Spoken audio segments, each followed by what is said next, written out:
Alors, bonjour à tous. Donc, moi, je m'appelle Alexandra Ruffini. Je suis maître de conférence en économie à l'Université Côte d'Azur. Voilà, donc on va faire ensemble un cours de microéconomie qui est un cours très standard puisque c'est un peu un cours ce qu'on appelle un cours fondamental dans une licence d'économie-gestion. Tous les étudiants qui suivent un cursus d'économie-gestion doivent suivre un cours de ce type en microéconomie. Alors, dans ce cours de microéconomie, ici qui est 2, alors 2 parce que dans la licence en France, il y a un cours de microéconomie 1 où on étudie la demande sur le marché. Donc, on étudie le comportement des consommateurs. Et puis, il y a ce cours de microéconomie 2 où on étudie le comportement du producteur, c'est-à-dire de l'entreprise. Donc, c'est ce qu'on va faire ensemble pendant ce cours. C'est essayer de comprendre comment peut se former l'offre sur un marché.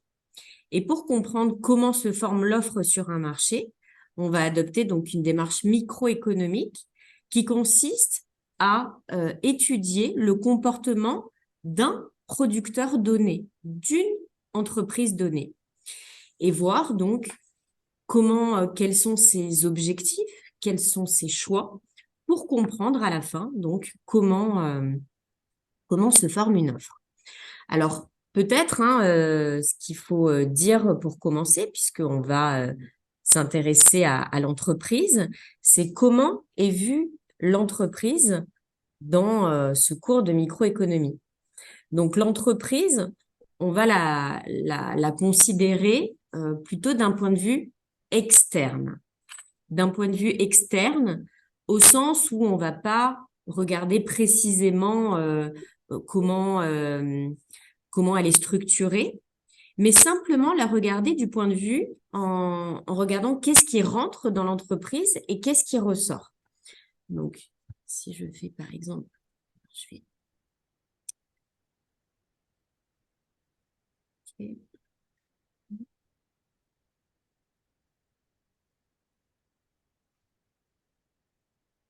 Ah mince, j'ai un problème avec mon stylet.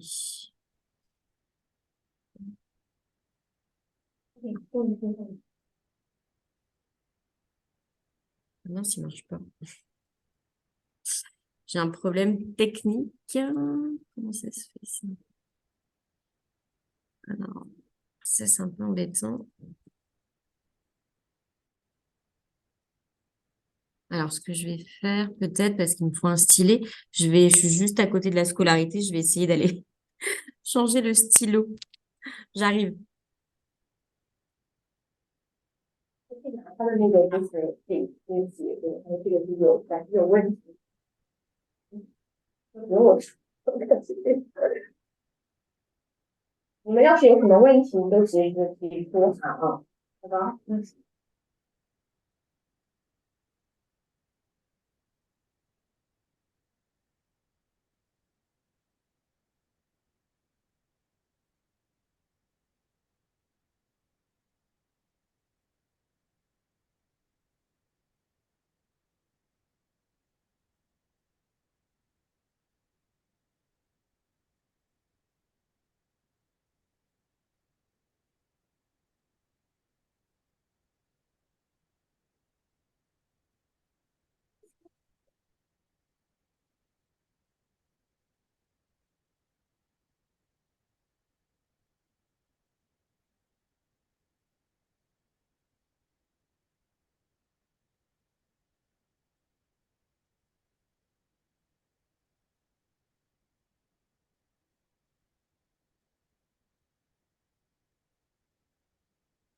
你们来之前还是有课的是吗？课的我感觉基本都有这种，对，哪里的？是不是？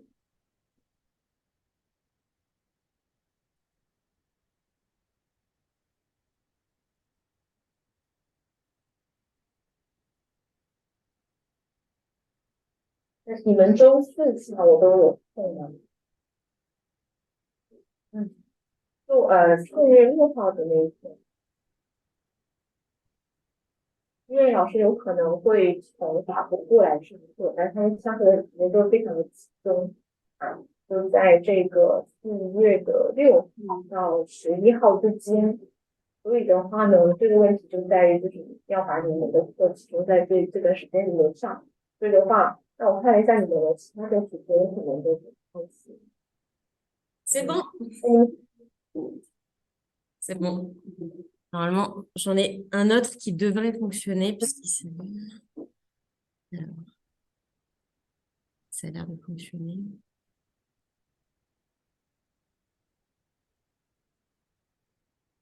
Il s'allume, mais qu'est-ce qu'il me fait?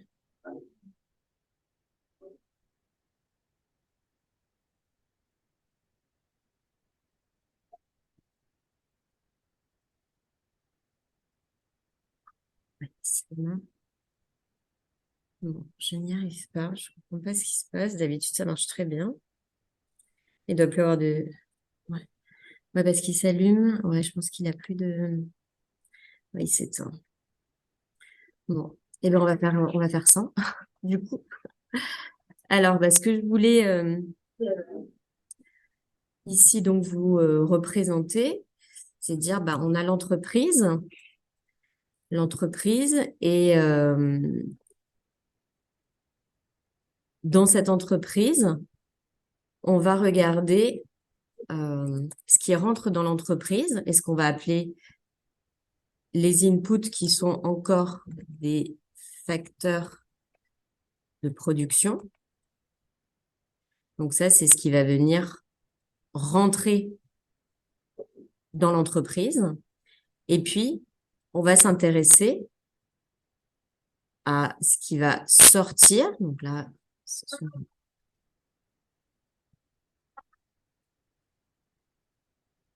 facteurs de production. Et puis, ce qui va sortir, c'est tout simplement la production, qu'on appelle aussi l'output.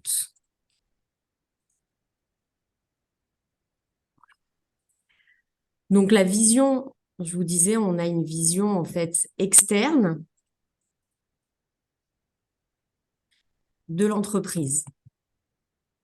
On a une vision externe de l'entreprise puisque on la voit juste en se disant qu'est-ce qui rentre dans l'entreprise et qu'est-ce qui en ressort. C'est ça qui va nous intéresser.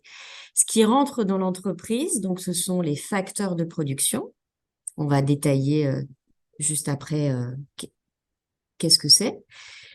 Et on va regarder ce qu'il en ressort de cette entreprise. Et ensuite, on va savoir exactement ce qu'il y a dans l'entreprise. On ne va pas s'y intéresser.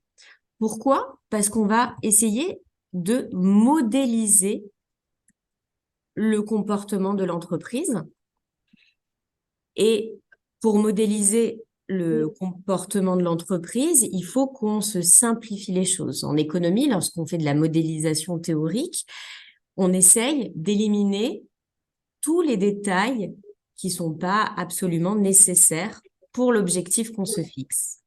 Ici, on essaye de comprendre comment fonctionne l'offre sur un marché. Et donc, comment fonctionne l'offre sur un marché? On va le voir à travers ce que fait une entreprise. Et une entreprise, elle va avoir donc une offre individuelle qui est ici, c'est l'output, la production. Cette production, c'est l'offre individuelle. D'accord? Cet output qui va être produit, cette production, eh bien, c'est une offre individuelle d'une entreprise donnée. Et ensuite, nous, on va s'intéresser à l'offre sur le marché. Et l'offre sur le marché, c'est vraiment ce qui nous intéresse le plus, de comprendre l'offre sur le marché. Et pour comprendre cette offre sur le marché, donc on va modéliser, on va utiliser des équations, on va faire un modèle mathématique. Et dans un modèle mathématique, eh bien, il faut simplifier au maximum les choses. Et donc, ce qu'on simplifie, c'est de dire, voilà, on va regarder comment l'entreprise choisit un niveau de production. Et pour obtenir ce niveau de production, elle va utiliser un certain nombre de facteurs de production. Et voilà, c'est un peu les deux seules variables qu'on utilisera pour représenter le comportement de l'entreprise. Donc, on essaie de simplifier au maximum. On a donc une entreprise qui utilise des facteurs de production et avec ces facteurs de production, elle les transforme, elle les mélange et avec ce mélange, elle parvient à produire. Et c'est en particulier ce mélange qu'on va aborder maintenant dans le chapitre 1. Donc, je reviens au slide. Donc, dans le chapitre 1, qui s'intitule la technologie, en fait, on va chercher à voir comment l'entreprise transforme ses inputs en outputs. Donc, comment elle transforme les facteurs de production en un produit donné. Par exemple, alors je prends souvent cet exemple-là avec les étudiants en France qui vont souvent chez McDonald's. Je ne sais pas si vous aussi, vous allez souvent chez McDonald's dans les fast-foods. Eh bien, je leur dis, par exemple, pour McDonald's, quel est le produit de McDonald's? Vous avez une idée? Quel est le produit? Qu'est-ce qu'ils produisent? Le fast-food McDonald's. McDonald's. McDonald's, ça va? Les hamburgers, très bien.然后是看你没收到，你大声一点说可以吗？from the ça va, tu entends? Non, j'ai pas entendu. 过来了。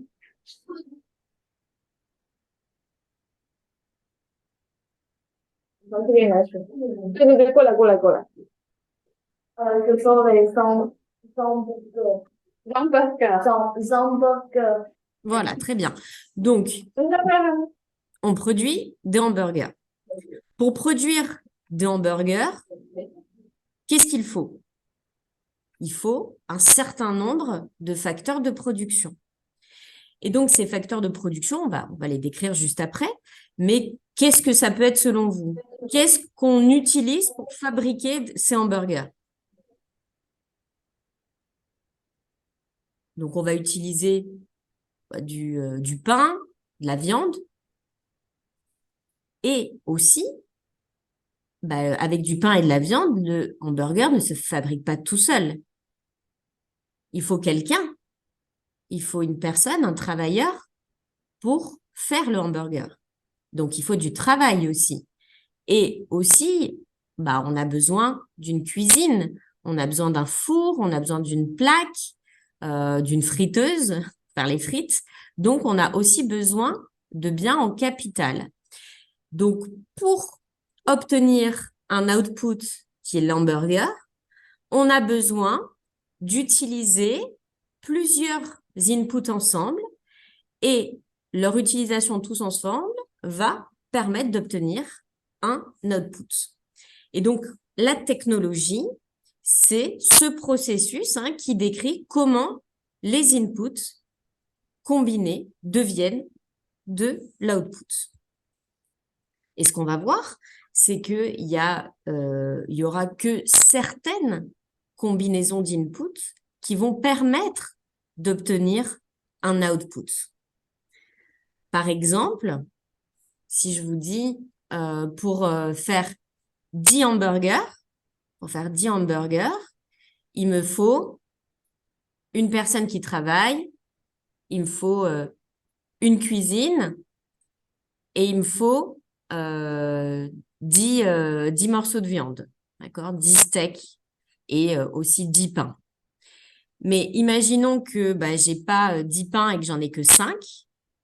Avec 5 pains, 10 viandes, un travailleur et une cuisine, je ne vais pas pouvoir réaliser mes 10 hamburgers. Je pourrais en réaliser que 5 parce que je n'ai que 5 pains. Donc, c'est pour ça qu'on dit qu'il y a une contrainte technologique. Toutes les combinaisons d'input ne donnent pas le même niveau d'output. Donc, on a une contrainte technologique qui est une espèce de contrainte physique naturelle. Est-ce que ça va? Ça va? Oui ou non? Oui, oui ou non? Oui，那个 oui，你 OK. 你们可以说大声一点啊。Alors maintenant, on va essayer de décrire quels sont les inputs, les différentes catégories d'input. Alors quand je dis input ou que je dis facteur de production, c'est pareil, hein, c'est ce que je vous ai fait dans le dessin. Input égale facteur de production. Donc, trois principales catégories d'input. La première catégorie, c'est ce qu'on appelle les consommations intermédiaires. Ça, c'est la première catégorie, les consommations intermédiaires. Donc, ces consommations intermédiaires, c'est tous les biens qui sont utilisés et qui vont être soit détruits, soit transformés au cours du processus de production. Ça peut être des matières premières, comme par exemple utiliser de l'électricité. On va utiliser de l'électricité pour faire marcher la plaque chauffante. Cette électricité, elle va être complètement détruite, évidemment, dans le processus de production. On va utiliser aussi des biens intermédiaires qui sont produits par d'autres entreprises, comme par exemple le pain. On va acheter du pain qui a été fait dans une autre entreprise et on va le transformer, ce pain, au cours du processus de production, puisque ce pain va rajouter peut-être de la sauce dessus, des éléments, on va rajouter la viande et on va donc euh, le, le transformer au cours de ce processus de production. Donc, dans les consommations intermédiaires, vous avez tout ce qui est matière première, hein, toutes les matières premières. Donc, ça peut être voilà, l'eau, l'électricité, enfin, du pétrole, mais c'est aussi du blé, c'est aussi du riz. Enfin, voilà, ça, c'est tout ce qu'on peut imaginer en matière première. Et ça peut être aussi des biens qui sont achetés dans d'autres entreprises. Donc, comme je vous disais, par exemple, le pain, la viande, on va l'acheter. Alors, la viande, on peut considérer que c'est une matière première si on achète vraiment un morceau de viande, mais si on achète les steaks hachés tout près, bah, ces steaks hachés tout près, ils ont été faits par une autre entreprise.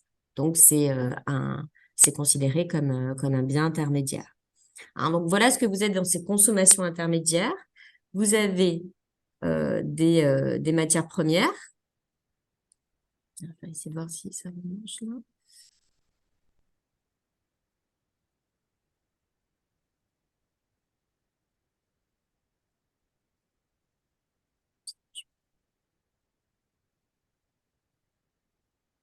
Donc, vous avez, je voulais l'écrire, c'est voilà, comme ça.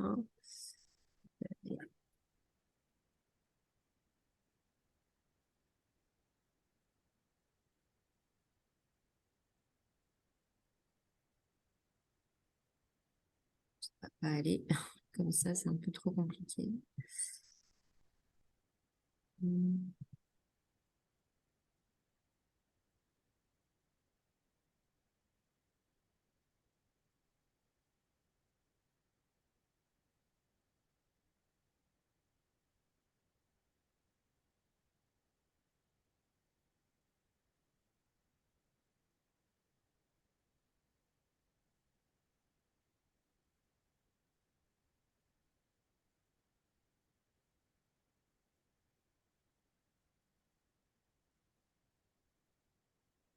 Donc, voilà les deux types de consommation intermédiaire. C'est soit des matières premières, soit des biens intermédiaires, c'est-à-dire des biens qui ont été achetés à une autre entreprise. D'accord?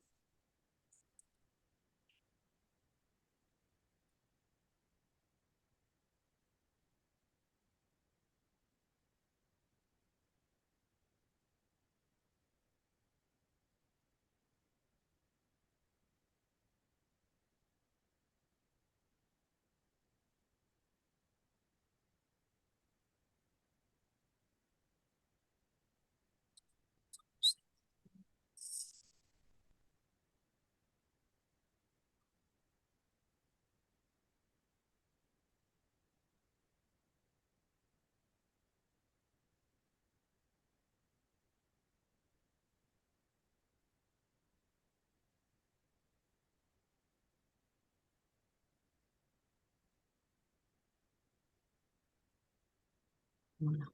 C'est plus clair comme ça, peut-être, avec ces exemples? Ça va? Est-ce que tu veux expliquer le planning? Et这个吗？Ah, d'accord, ok. Est-ce que tu peux élargir un peu les notes en rouge? Je peux faire...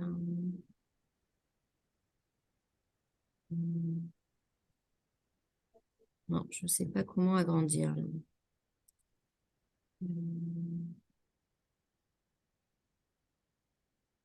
Oui, parce qu'en plus...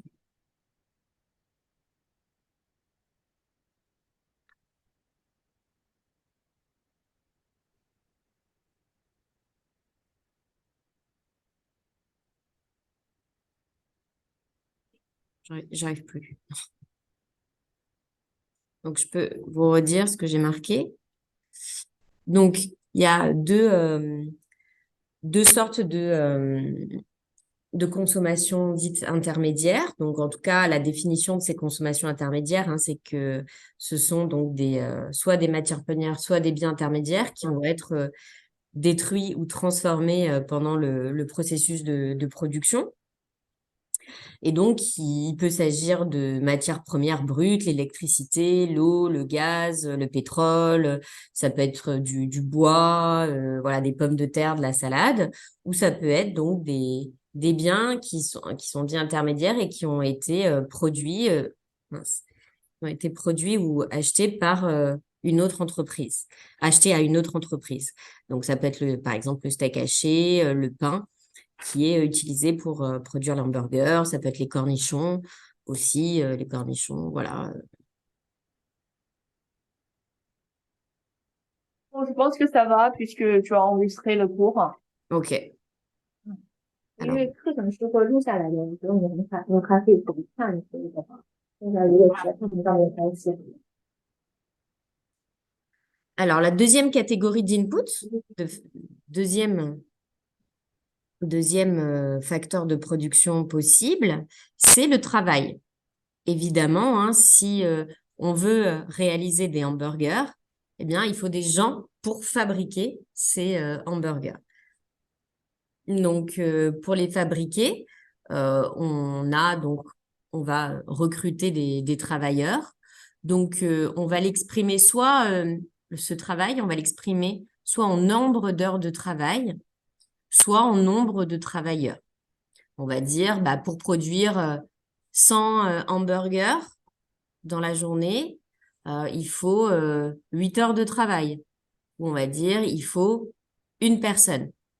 D'accord, c'est deux manières d'exprimer ce facteur de production. Donc, soit on va l'exprimer en nombre d'heures de travail. Il faut 8 heures pour produire 100 hamburgers. Ou on va dire il faut un travailleur pour produire 100 hamburgers. Évidemment, il y aura un prix à ce travail qui est le salaire. Donc, le salaire, ça va être un coût pour l'entreprise qui va devoir donc payer et rémunérer ces travailleurs. Donc, ce prix du travail, c'est le salaire. Donc, si on raisonne avec un nombre d'heures de travail, donc on va raisonner sur un salaire horaire. Par exemple, si on dit, bah voilà, pour produire 100 hamburgers, il faut 8 heures, eh bien, on va calculer un salaire horaire en disant, bah, une heure de travail, c'est par exemple 10 dollars. L'heure de travail, c'est 10 dollars. Et donc, on va ainsi ensuite multiplier ce salaire horaire par le nombre d'heures travaillées. Donc, s'il y a eu 8 heures de travail, bah, il y aura un salaire de 80 dollars. Là, on a un salaire horaire. Ou si on raisonne avec un nombre de travailleurs, on va raisonner sur soit un salaire mensuel, soit un salaire annuel, ou soit, pourquoi pas, un salaire journalier à la journée du travailleur. Donc, un travailleur, il va gagner peut-être 20 dollars par jour, ou il va gagner 1000 dollars par mois, où il va gagner 12 000 $ par an, par exemple. D'accord? Donc, ça, c'est la deuxième catégorie d'input. Est-ce que ça va?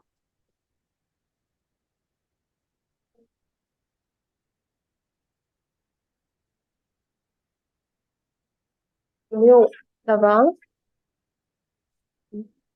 Alors, on continue avec le troisième type d'input possible. Le troisième type d'input, c'est l'input capital. Donc, l'input capital, ça va être un bien qui a été acheté à une autre entreprise, mais à la différence ici du bien intermédiaire, c'est un bien qui n'est pas détruit ou transformé dans le processus de production. C'est un bien qui est dit immobilisé. C'est par exemple les plaques pour cuire les hamburgers, les plaques chauffantes ou le four, ou voilà, tout ce qu'il y a dans une cuisine pour produire, c'est un bien capital, c'est un bien immobilisé. Tous les biens, donc, qui ne sont ni détruits, ni transformés au cours du processus de production. Quand vous utilisez une plaque pour faire cuire les steaks, eh bien, cette plaque, elle n'est pas détruite dans le processus de production. Quand vous faites cuire vos steaks, ça ne détruit pas la plaque et ça ne la transforme pas non plus. Elle reste immobilisée dans l'entreprise.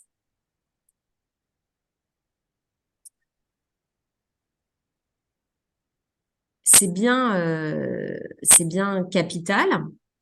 On va leur donner un prix aussi. Il va falloir acheter ces biens capital. Et le prix du capital, on va considérer que c'est le taux d'intérêt. Donc, le taux d'intérêt et le prix du capital. Pourquoi prendre le taux d'intérêt? Alors, parce que on va dire, par exemple, donc je veux moi créer mon entreprise et moi faire un petit camion où je vais produire moi-même mes hamburgers. Je vais donc devoir acheter un bien capital qui est le camion et je vais devoir acheter des plaques pour cuire mes hamburgers. Pour acheter tout ça, je vais peut-être avoir besoin de faire un prêt à la banque parce que je n'ai pas l'argent. Donc, pour créer mon entreprise, je vais demander un prêt à la banque. Et donc, tous les mois, je vais rembourser mon prêt à la banque pour l'achat de mes biens capitaux. Mais il se peut que j'ai de l'argent de côté et que je puisse directement acheter le camion et les plaques et tout ce que j'ai besoin. Mais dans ce cas-là, cet argent que j'ai utilisé, il ne me rapporte plus d'argent. Et donc, je vais considérer aussi que le fait que je l'utilise ici pour mon entreprise, je ne l'utilise pas ailleurs. Donc, il ne me rapporte pas d'intérêt. Et donc, s'il ne me rapporte pas d'intérêt, le prix de ce capital, c'est justement le taux d'intérêt que je ne perçois pas. Donc, que j'emprunte ou que je n'emprunte pas, le prix du capital, c'est le taux d'intérêt. Voilà. Après, ça, on l'aura, vous allez voir dans la suite du cours, hein, il y aura donc un prix pour les facteurs de production et on ne reparlera pas forcément de taux d'intérêt, de salaire. On dira parce qu'on va pas, là, on détaille les catégories d'input, mais en fait, dans la plupart du temps, ensuite, on va vraiment modéliser les choses et donc on va simplement considérer des facteurs de production sans rentrer dans le détail, de savoir si c'est travail, capital ou consommation intermédiaire. Et donc, il y aura juste un prix qui sera associé. Un autre input qui est un autre type de facteur de production qui n'entre pas dans ces trois catégories, c'est la terre. Hein, la terre, dans les champs où on va labourer et où on va pouvoir récolter des produits agricoles. Donc la terre, c'est un quatrième, hein, c'est un quatrième input possible, la terre. Alors c'est vrai que dans les premiers travaux des économistes, au XVIIIe siècle, au XIXe siècle, bien, la plupart des gens travaillaient dans les campagnes. Donc, ce facteur de production qui était la terre était un facteur de production très important. Mais aujourd'hui, dans nos économies où il y a beaucoup moins de gens qui travaillent dans le domaine agricole, dans l'agriculture, on l'étudie un petit peu moins. C'est pour ça que je le mets de côté ici, mais ça reste un facteur de production, bien entendu. Alors, vous allez voir que dans la plupart des chapitres, on va plutôt raisonner pour des questions de simplification, là encore, avec deux inputs. On va utiliser deux inputs, deux facteurs de production seulement, parce que mathématiquement, ce serait compliqué d'utiliser plus que deux facteurs de production.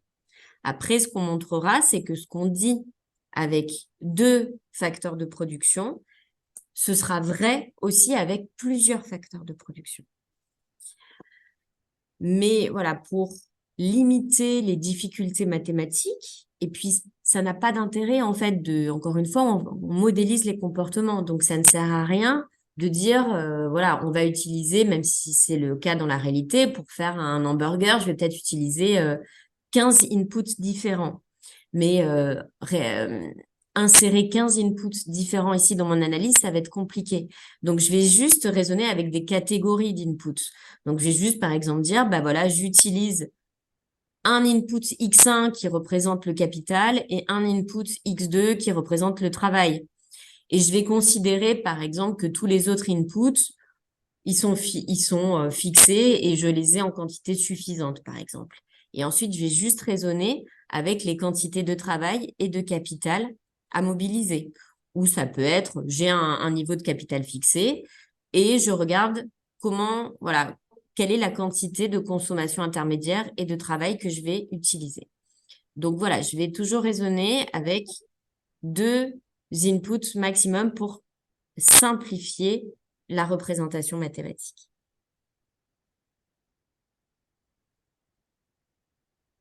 Donc voilà pour ce que je voulais vous dire en amont de ce chapitre 1.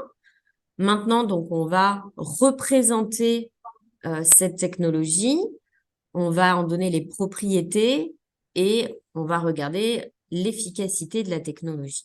Mais bon, tout ça, on va le faire sur plusieurs périodes de cours. Parce que ce chapitre 1, c'est le chapitre qui va poser toutes les bases du cours. Donc, c'est un chapitre qui est un peu plus long que les autres, où là, on va donner toutes les définitions, on va présenter tous les concepts qui sont importants pour le cours. Donc, première section, c'est la représentation de la technologie.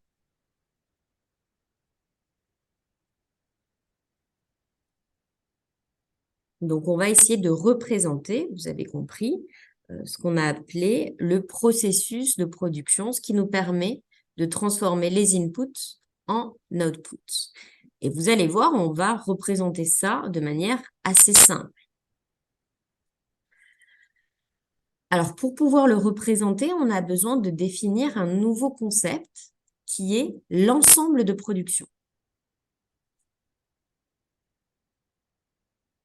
Alors, l'ensemble de production, c'est donc, vous avez la définition qui est inscrite ici, c'est l'ensemble des couples input-output, donc l'ensemble des couples input-output, ou encore facteur de production, quantité produite, qu'il est techniquement possible de réaliser.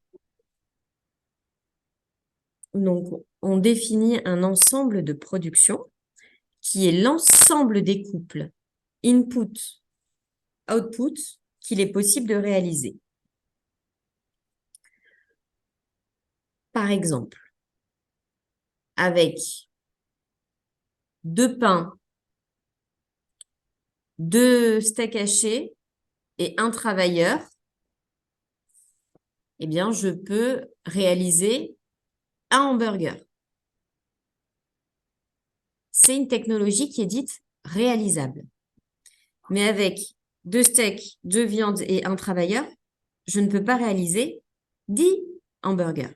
10, ce n'est pas possible avec ces inputs-là. Donc ça, c'est une combinaison input-output qui n'est pas réalisable. D'accord? Donc on va avoir les combinaisons input-output réalisables et celles qui ne le sont pas. Parce que on n'a pas assez d'input pour faire une certaine quantité d'output. Donc, dit, hein, c'est la nature qui impose aux entreprises ces contraintes. C'est que si vous avez qu'un seul steak haché, vous ne pouvez pas faire 10 hamburgers. Avec un steak haché, on fait seulement un hamburger. Même si on a 10 personnes pour les faire, si on n'a qu'un seul steak haché, on ne pourra pas faire plus qu'un hamburger. Est-ce que c'est clair, ça? Oui. Est-ce qu'au niveau du rythme, c'est trop rapide? Je pense que on a une question. Nicolas, je vois.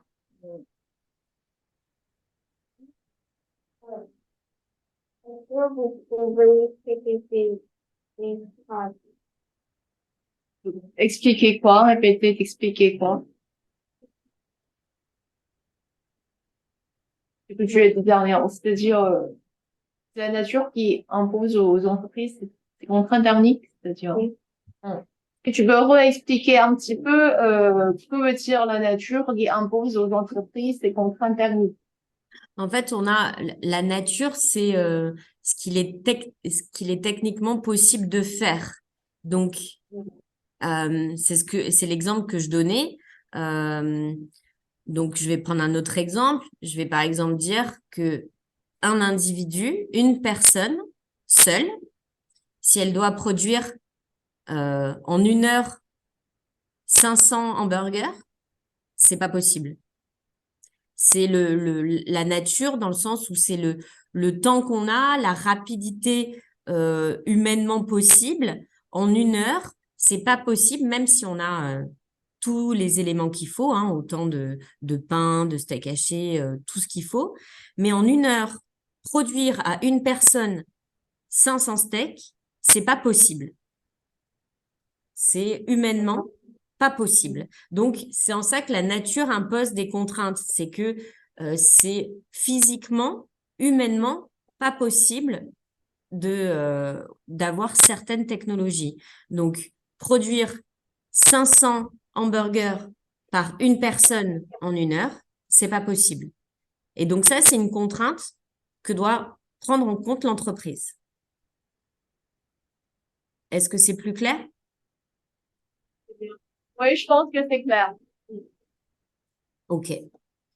Vous voulez qu'on fasse la pause? Une petite chose, 5 minutes. Ok, une pause de 5 minutes. Ok. Je suis embêtée pour ça. Il marchait jusqu'à maintenant, mais ça ne marche plus.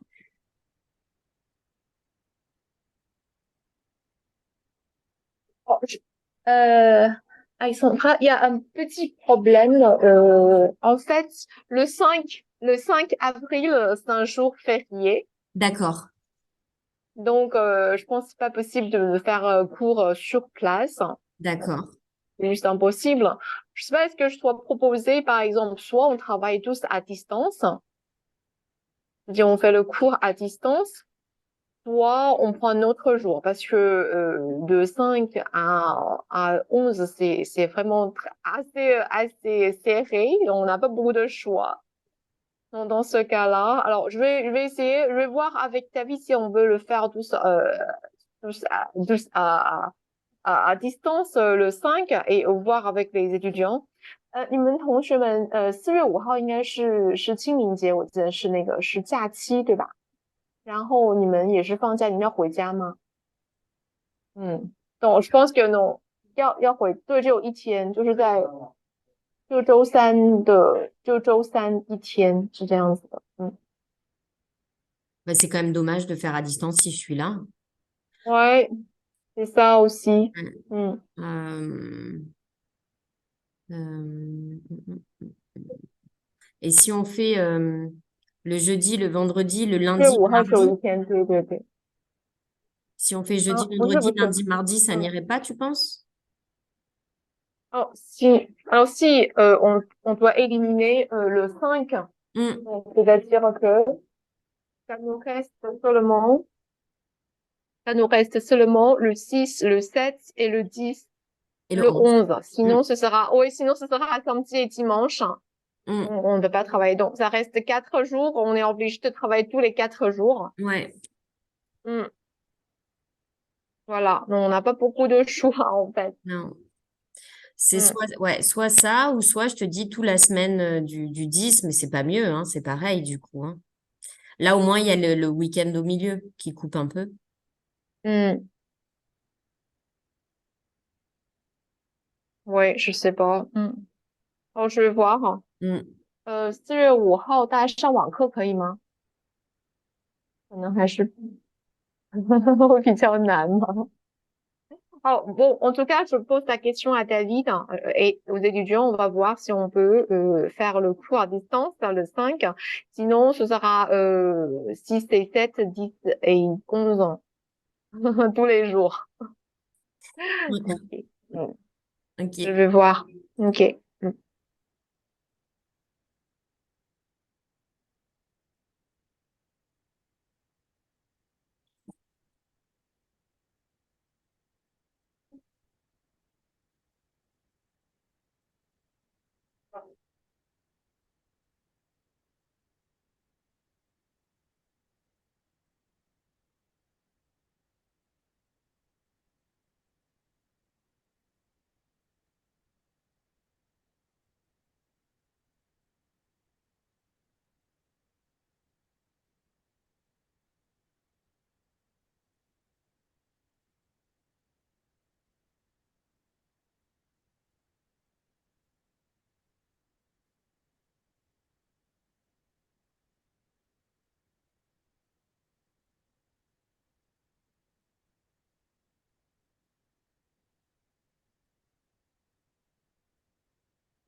Est-ce que vous voulez qu'on reprenne? Oui. Alors, on va continuer. Donc là, on va maintenant représenter l'ensemble de production. Donc, vous voyez, on va représenter mathématiquement les choses et ça va être beaucoup plus simple au final. On va représenter, alors ici, pour faire encore plus simple, on va utiliser un seul facteur de production. Par exemple, en tout cas, un seul de production variable. On va considérer que voilà, dans le McDonald's, il y a suffisamment de consommation intermédiaire, donc il y a suffisamment de pain, de steak, tout ce qu'il faut pour produire, et il y a toute la cuisine qui est mise en place. Et là, juste, on regarde le niveau d'input, nombre d'heures de travail. Combien je vais faire travailler d'heures de travail pour produire une certaine quantité de hamburgers. Donc ici, sur l'axe des abscisses, vous avez la quantité d'input, qui est donc, par exemple, on va l'écrire, par exemple, ici.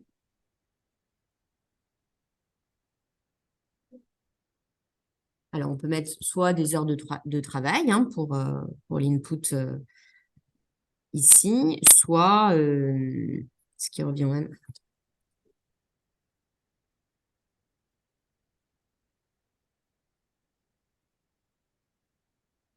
Soit des heures de travail, soit un nombre de travailleurs.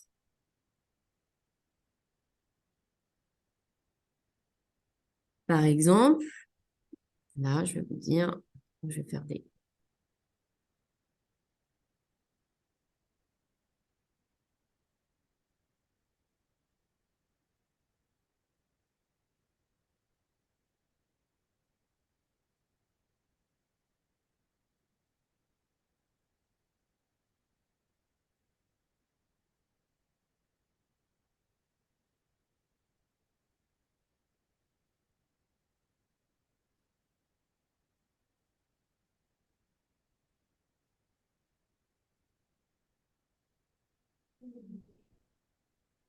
Donc, vous voyez, là, je dis par exemple, l'axe des abscisses, c'est le nombre de travailleurs à embaucher. D'accord? Et donc, par exemple, ici, quand j'ai un travailleur, j'arrive à produire au maximum, par exemple, 100 hamburgers. Et puis, quand j'en ai deux,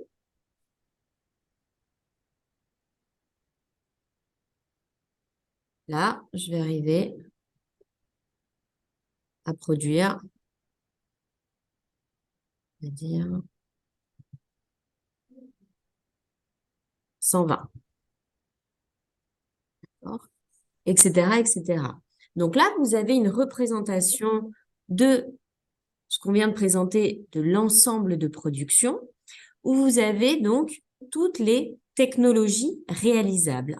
Donc, à l'intérieur de cet ensemble de production, on a toutes les technologies réalisables, c'est-à-dire tous les couples input-output réalisables. Exemple.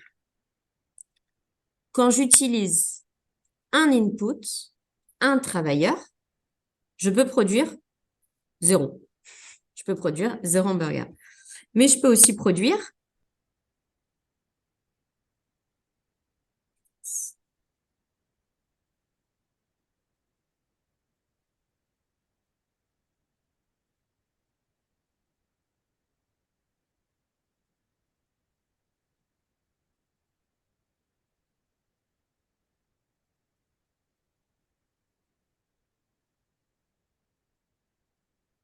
d'autres quantités.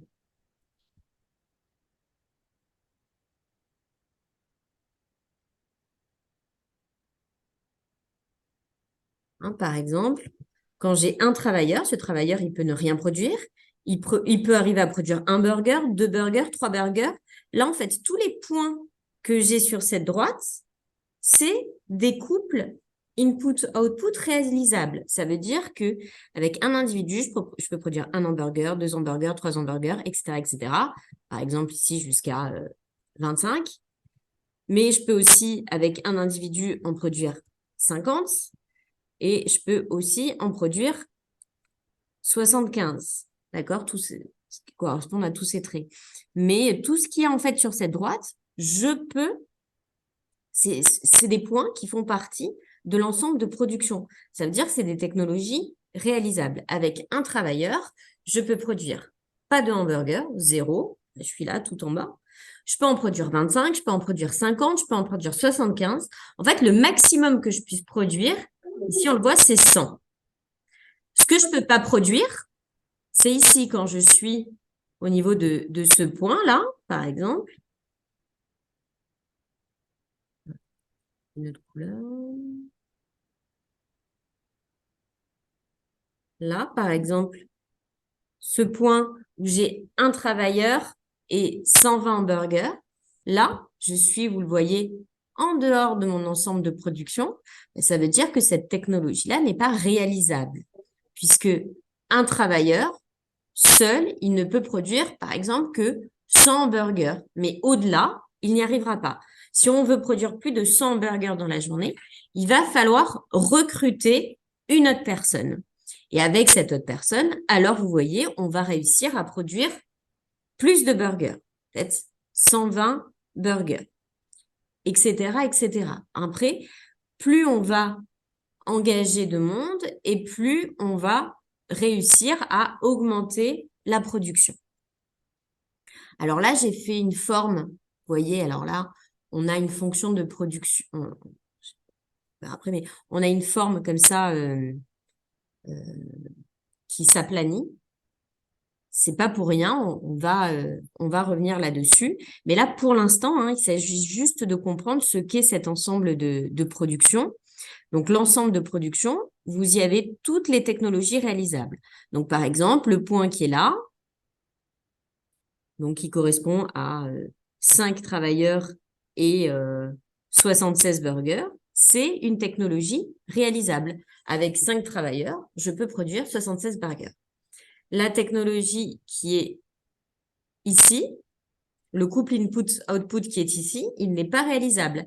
Avec 6 travailleurs, je ne peux pas produire 250 burgers. D'accord? Ça, c'est pas possible. Donc, vous avez voilà cette limite entre ce qui est possible et qui est dans l'ensemble de production et ce qui n'est pas possible et ce qui va être donc en dehors de mon ensemble de production. Est-ce que ça va?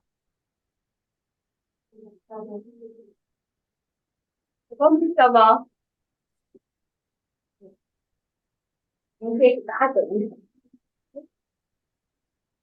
C'est bon?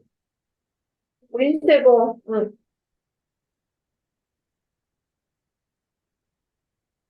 Voilà. Et donc, c'est ce que là, c'est le même graphique, mais avec donc des points qui ont été choisis, donc des couples input-output qui ont été choisis.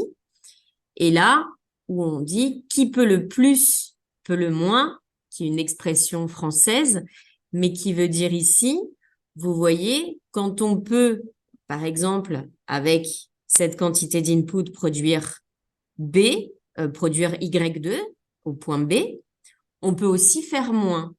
Donc, toutes les technologies qui sont situées plus bas qu'un point donné, et qui est une technologie réalisable, toutes les autres technologies sont réalisables aussi.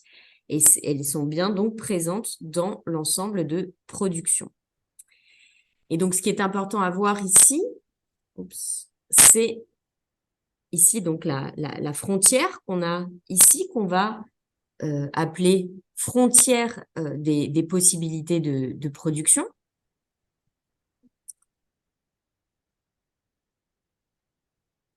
Donc ici, on a ce qu'on appelle la frontière des possibilités de production.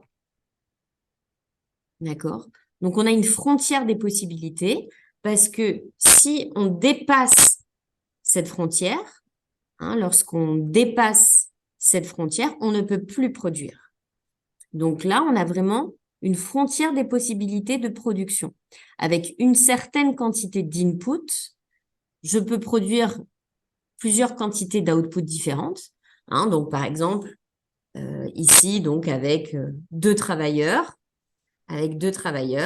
je peux produire 0 burger, 10 burgers, 20 burgers, 50 burgers, 100 burgers, 120 burgers. Au maximum, ça va être par exemple ici 120. Mais ici, tous les points qui sont là, qui peut le plus, peut le moins, si avec deux travailleurs, je peux produire 120 burgers, je peux également produire que 100 ou que 50 ou que 40. Mais vous allez me dire, ça sert à rien si deux travailleurs, ils peuvent produire 120, pourquoi choisir une technologie, un couple input-output où ce serait moins? Bah non, ce serait pas logique. Effectivement, ce serait pas rationnel de faire ça. Donc, ce qui va nous intéresser, nous, c'est pas tellement l'ensemble de production, mais c'est précisément cette frontière. Puisque sur la frontière, on voit que notre input, il est utilisé à pleine capacité. Ici, on peut dire que sur la frontière, l'input est utilisé à pleine capacité. On en tire le plus possible.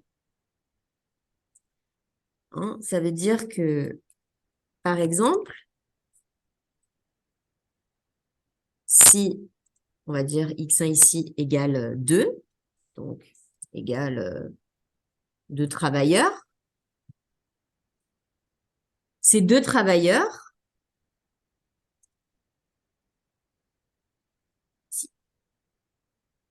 donc cela signifie que deux travailleurs peuvent produire au maximum, ici, Y2.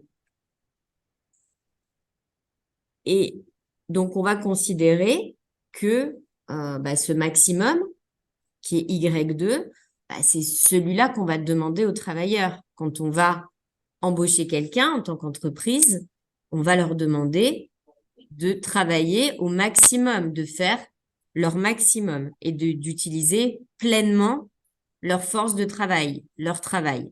Vous, à deux, vous êtes capable, par exemple, de produire, on le sait, 120 hamburgers à deux, vous pouvez le faire. Et donc, on va faire en sorte qu'ils le fassent et pas qu'ils fassent moins. Parce qu'on va les payer. On va les payer, ces travailleurs. Donc, on a intérêt, nous, en tant qu'entreprise, qu'ils produisent le plus possible. Vous êtes d'accord? Donc, on va toujours s'intéresser et lier, en fait, on va lier, donc on va lier X1 avec Y2. Donc, nous, ce qui va nous intéresser avec X1, c'est pas tellement ce qu'on peut produire faiblement, c'est le maximum qu'on puisse produire. Et le maximum qu'on puisse produire, c'est ici Y2. Sachant que Y3 ici, on aimerait bien, mais c'est pas possible. C'est justement la contrainte naturelle, technologique, qui fait que c'est pas possible d'aller au-delà pour un certain nombre de raisons qui sont pas de la volonté, ni de l'entreprise, ni du travailleur. Et donc, nous, ce qui va nous intéresser pour chaque quantité d'input, c'est donc le maximum possible. Et donc, c'est tous les points qui se trouvent sur la frontière qui vont nous intéresser. Et cette frontière, donc qu'on appelle frontière des possibilités de production, eh bien, on va la lier à un outil mathématique qui va être très intéressant pour nous et qu'on appelle la fonction de production. Donc, cette frontière des possibilités de production, on va l'utiliser mathématiquement avec une fonction de production.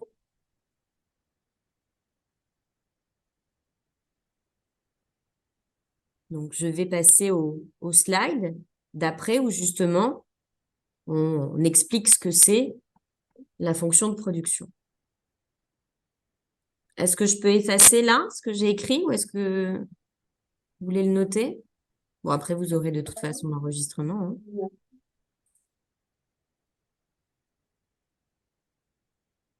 Bon, ouais, je pense que tout à fait, je vais effacer et passer le slide. Ok.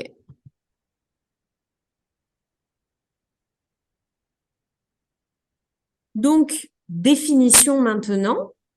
Donc, la frontière des possibilités de production, donc le trait noir qu'on a représenté, c'est donc l'ensemble des technologies. Donc, on appelle technologie, hein, les couples input-output, puisqu'on dit la technologie, c'est un processus de transformation d'input en output.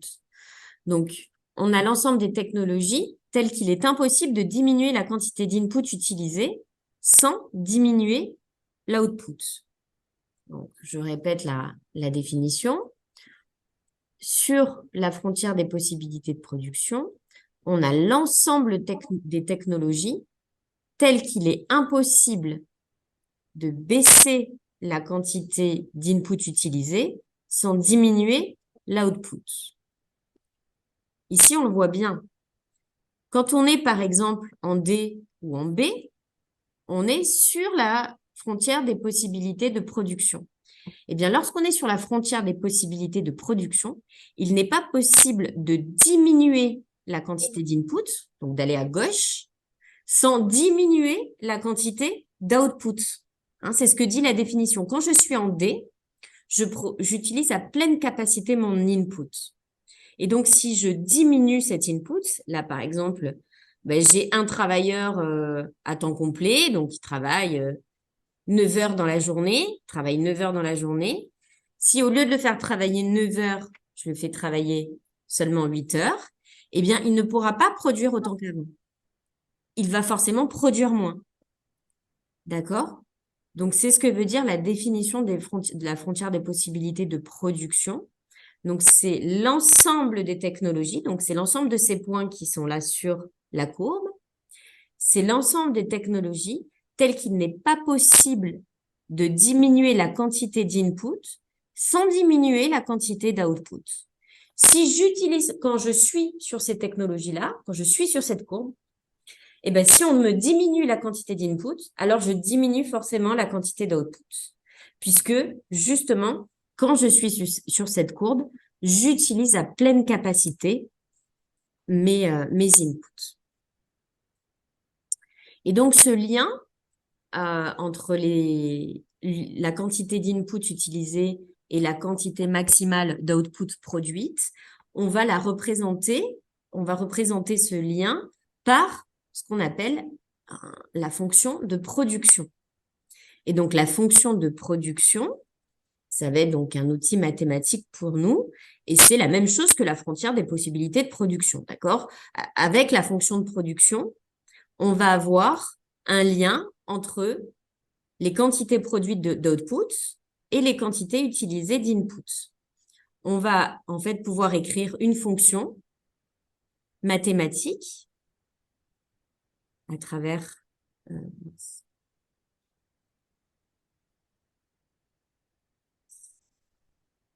une fonction de production qu'on va appeler f. On va avoir une fonction de production qui dépend des inputs. Les inputs, on les note x1 et x2. Avec des inputs x1 et x2, on peut avoir une certaine quantité d'output maximal. Et ça, on va le noter y. Hein, donc ça, vous pouvez vous le noter qu'on utilisera toujours ces termes-là. On a x1 qui est l'input 1, et puis on a x2 qui est l'input 2, et on a y qui est l'output. D'accord? Et donc, on va avoir cette fonction de production qui représente précisément la courbe noire qu'on avait dans le graphique précédent. Hein? Alors, dans le graphique précédent, on avait uniquement f de x1. D'accord? Parce qu'ici, on considère que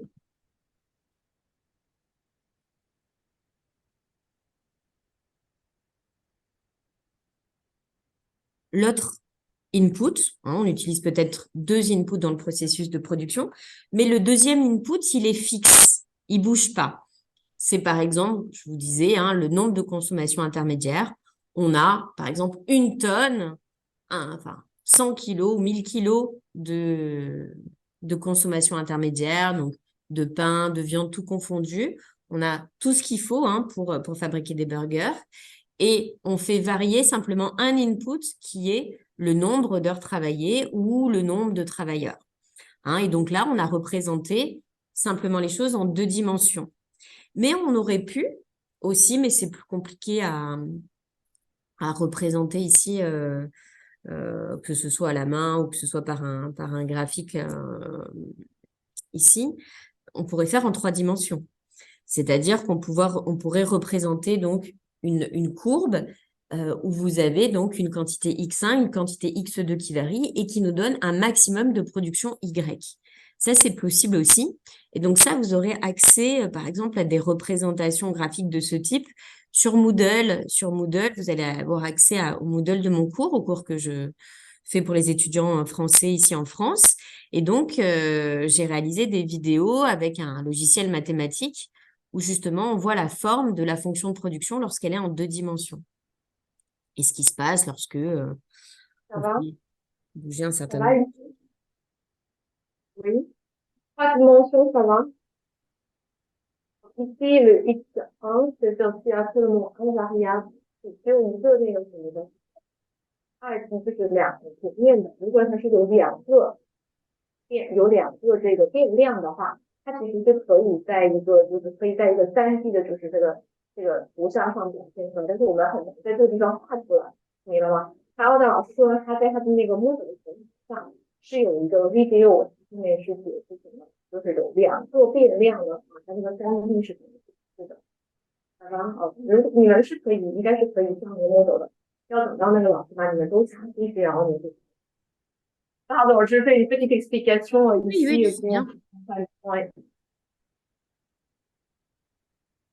Donc, Oui, effectivement, c'est bon, fini. Oui. vas-y, vas-y. Oui, ça va, fini. Donc, voilà, on va beaucoup travailler, nous, avec cette fonction de production. Donc, soit on va travailler avec un seul input, soit avec 2 inputs. Ça dépendra un petit peu, mais on va raisonner avec ces fonctions de production. Alors, par exemple, ça peut être, pour avoir la forme que vous avez vue tout à l'heure de la fonction, c'est ce qu'on a utilisé comme fonction, c'est alors,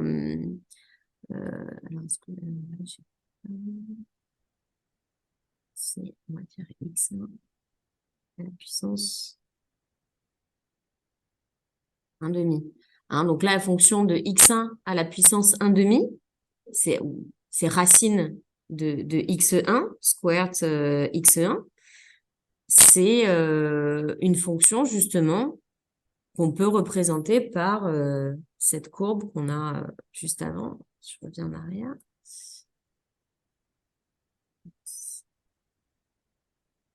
这个公式看下去，就这个是能看明白吗？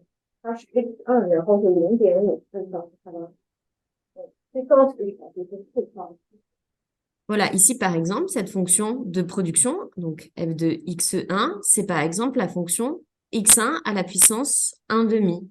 On aura cette forme comme ça, croissant à taux décroissant. Mais on pourrait totalement imaginer avoir d'autres formes pour la fonction de production. On pourrait imaginer, par exemple, avoir cette fonction-là, x1 au carré. Et alors, si on a cette fonction-là, on a une autre forme, bien entendu, pour la fonction de production. Dans ce cas-là, je refais un petit graphique. Dans ce cas-là, on aurait une fonction de production qui aurait cette allure. On a toujours l'ensemble de... Sans mon stylet, c'est compliqué. L'ensemble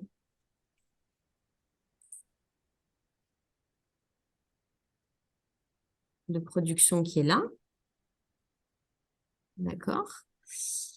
Donc ici, vous avez l'ensemble de production et toutes les technologies réalisables. Et ici, vous avez les technologies non réalisables.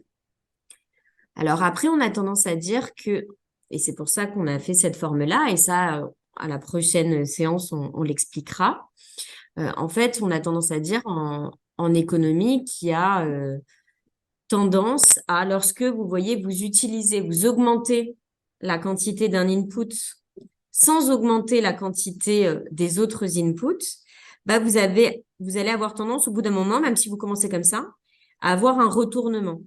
C'est-à-dire que votre fonction de production, elle finit toujours par être, donc ça c'est un mot qu'on va utiliser souvent, donc je vais l'écrire aussi. Là, on a une forme qui est concave. Hein. Ici, on a une forme au début qui est convexe, mathématiquement. D'accord? Une forme convexe, c'est une forme en U, et puis la forme concave, c'est une forme en U inversée. Et là, vous voyez, on a donc représenté une courbe qui était simplement concave, parce qu'on a tendance à dire que plus on utilise un input sans augmenter les autres, eh ben, moins on va réussir à produire de manière plus importante. Par exemple, hein, notre travailleur, imaginons qu'on a un travailleur et à qui on augmente les heures de travail sans jamais augmenter le reste des autres facteurs de production. Donc, on va rester avec exactement le même nombre de burgers, de pain, de viande, de four.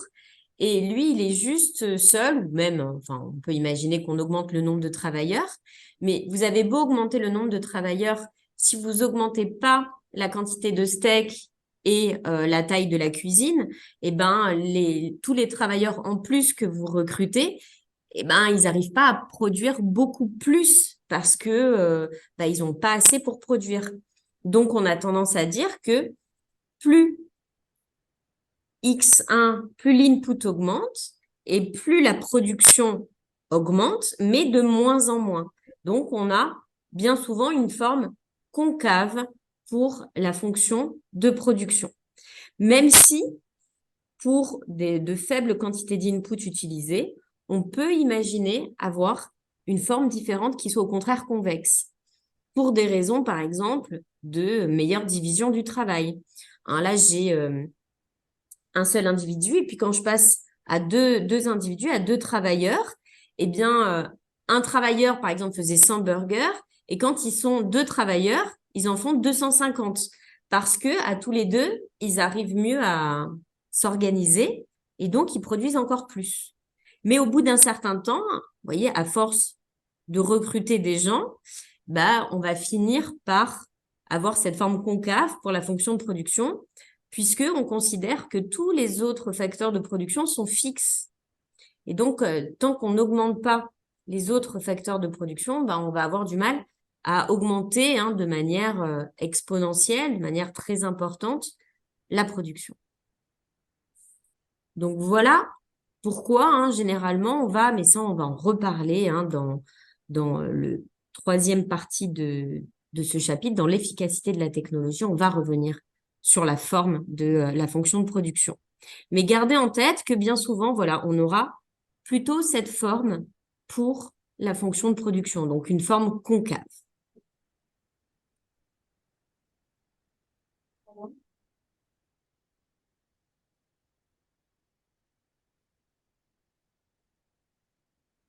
Donc, pour nous résumer sur la fonction de production, donc la fonction de production, eh bien, c'est ce qui va venir représenter la technologie de l'entreprise. D'accord?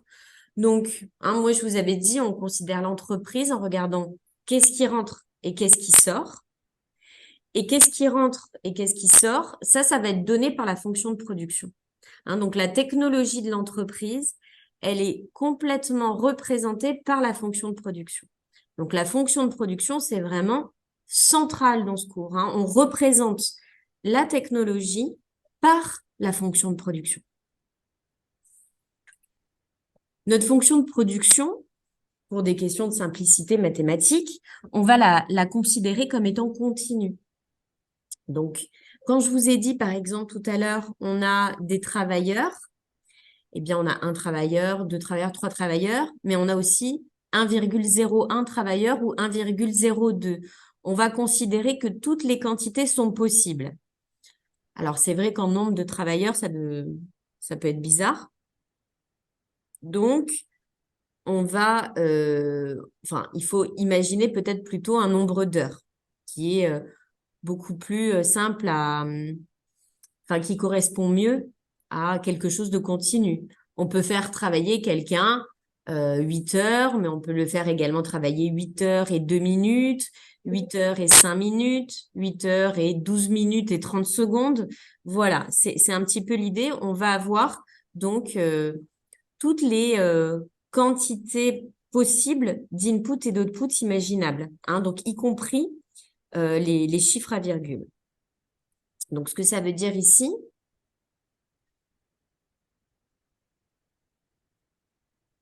ce que ça veut dire, c'est qu'on peut avoir x1 peut être égal à 1, peut être égal à 1,1, peut être égal à 10,255. Et c'est pareil pour y. On peut avoir y, donc qui est l'output, la production, qui est égal à 20, mais aussi qui est égal à 255,777. D'accord? On peut avoir n'importe quelle valeur décimale pour x1, x2 et y. Hein, donc, ce que ça veut dire, x1, x2 et y peuvent prendre n'importe quelle valeur décimale. Une valeur décimale, hein, donc c'est un chiffre à virgule, vous avez compris. Et donc, ça, c'est parce qu'on suppose que la fonction de production est continue.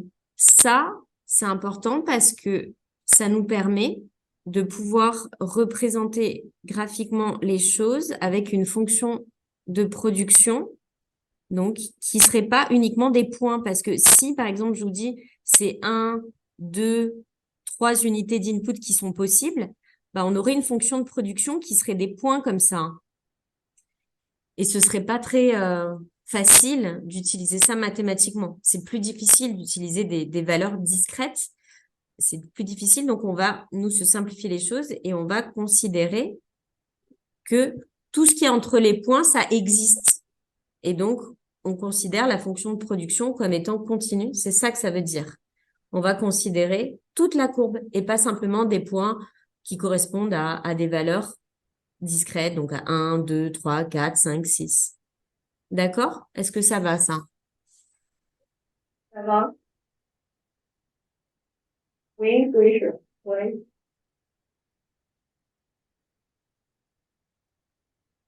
Donc ça, on l'a dit déjà aussi, hein, la fonction de production, elle peut intégrer un ou plusieurs inputs.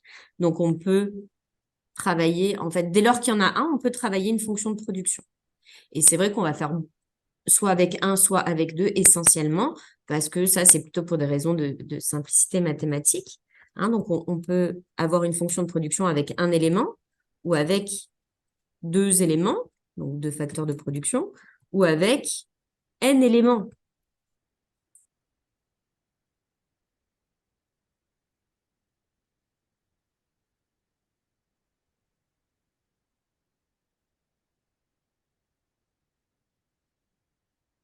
D'accord? Donc là, c'est facteur, fonction de production à un input, une fonction de production à deux inputs. Et ici, une fonction de production à n inputs, donc à n'importe quel nombre. Mais nous, ce que je vous disais, hein, c'est qu'on va essentiellement raisonner avec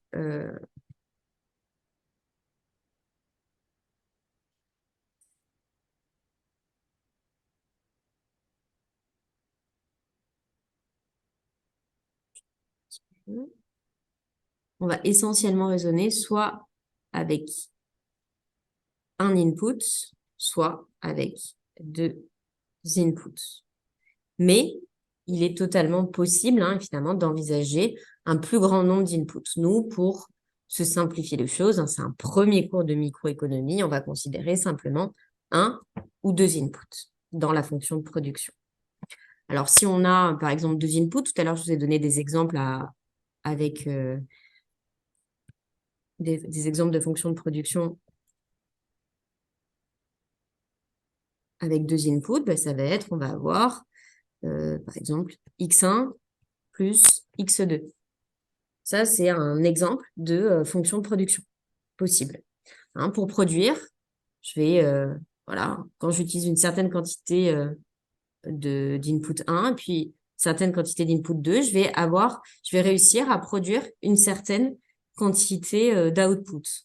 Hein, ici, ce que ça veut dire, si j'ai cette fonction de production-là, ça veut dire si j'utilise un input 1 et un input 2, je vais pouvoir produire ici deux unités d'output avec un x1 et avec un x1 et un x2, on produit y, on produit deux outputs. Y égale 2. Si on a cette fonction de production à la base, bon, du coup, là, on ne voit plus très bien. Si on a la fonction x1 plus x2 et que je remplace x1 et x2 par 1, si donc on regarde la production qu'on peut obtenir avec un input de chaque, et bien la production qu'on peut obtenir avec un input de chaque, si c'est 2. On peut produire deux unités d'output avec une unité d'input 1 et d'input 2. Ça, c'est une fonction de production donnée, mais il y en aura plein qu'on peut imaginer. Ça représente une technologie, mais il existe tout un tas de technologies possibles. Et c'est ça qu'on étudiera dans la prochaine fois, hein, puisque là, je pense que on va pas tarder à finir aujourd'hui cette première séance de cours. Mais on verra voilà, qu'il y a trois types de technologies, donc trois types de fonctions de production qu'on va utiliser. Il y aura notamment celle-là, celle que je vous ai prise en exemple, qui va représenter la technologie substitut parfait. Quand on a une fonction de production qui a cette forme-là additive, eh ben, on va représenter des inputs qui sont substituts parfaits. Et puis, on verra les autres formes de technologies courantes qu'on pourra utiliser. Donc, quand ce sera des technologies dites convexes, on le définira, mais ce sera multiplicatif entre x1 et x2. Et puis, quand ce sera complément parfait, voilà, ce sera la fonction min qui sera utilisée. Voilà pour aujourd'hui. Bon, je pense que c'était déjà assez, Oui, assez dense. oui. Ça va? C'est bon. Oui, merci. On va. Bon, eh ben on se revoit vendredi. Je ne sais pas si je vais Ouais, réussir à utiliser mon stylo d'ici là. J'aimerais bien parce que c'est plus commode pour moi. Bon, quoique Ok. là, ça va, ils arrivent à lire quand même. Tu penses que ça va? Hmm. Ouais, je pense que ça va. Ouais. Bon, Et ok. je vais communiquer avec les étudiants en chinois pour voir si ça va ou pas. Je pense que pour la première séance, ça va. Ils n'ont pas tendance de ne pas comprendre. Bon, Je pense que super. ça va. Et Ok. tu m'enverras le lien Oui, de l'enregistrement, c'est ça? oui, Ok, très oui. bien. Merci. Donc, Allez, ok.